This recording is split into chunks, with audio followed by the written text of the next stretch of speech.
নমস্কার বন্ধুরা, তোমাদের সকলকে আমার চ্যানেলে স্বাগত।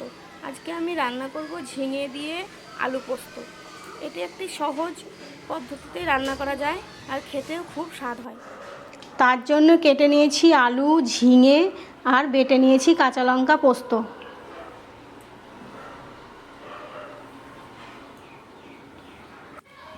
এবার আমি কড়াইয়ে দিয়ে দেব সাদা তেল।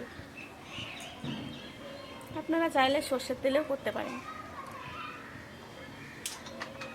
তেল গরম হয়ে এসেছে, এর মধ্যে দিয়ে দেব গোটা জিরে আর একটা শুকনো লঙ্কা আমি ভেঙে নিয়েছি।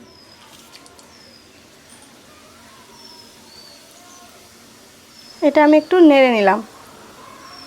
তেলের মধ্যে দিয়ে দেব এবার কেটে রাখা আলুটা।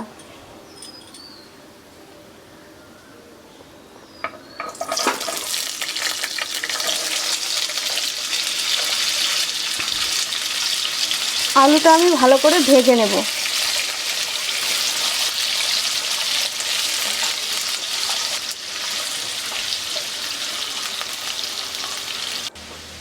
আলুটা আমার ভালো করে ভাজা ভাজা হয়ে গেছে। এর মধ্যে দিয়ে দেব ঝিঙে।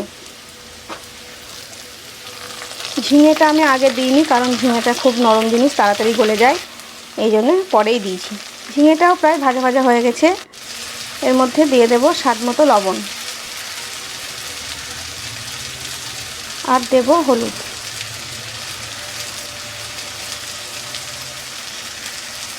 আবারও আমি এটা ভালো করে নেড়ে নেব।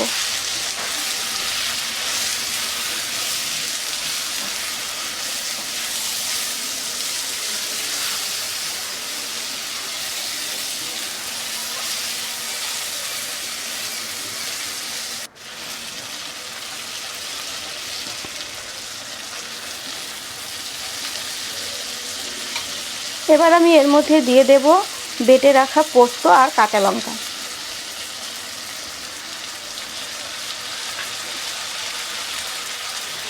এবার আমি এটা ভালোভাবে নেড়ে নেব। পোস্তটা ভালো করে বেটে নিতে হবে, পোস্ত যেন দানা দানা না হয়ে থাকে। এটা আমার নাড়া হয়ে গেছে। এবার আমি এর মধ্যে জল দিয়ে দেব। জল দেওয়ার পর আমি আরও একবার নেড়ে নিলাম।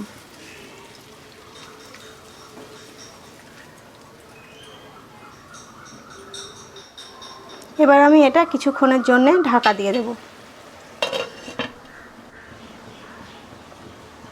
ঢাকাটা আমি খুলে নিয়েছি।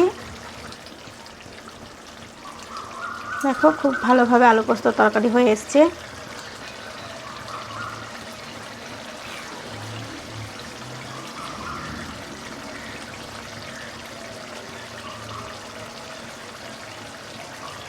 এবার আমি এটা নামিয়ে নেব। আমার এই ঝিঙে পোস্ত রেসিপিটা যদি তোমাদের ভালো লেগে থাকে, তাহলে আমার ভিডিওটিতে একটি লাইক আর আমার চ্যানেলটিকে সাবস্ক্রাইব করে দিও।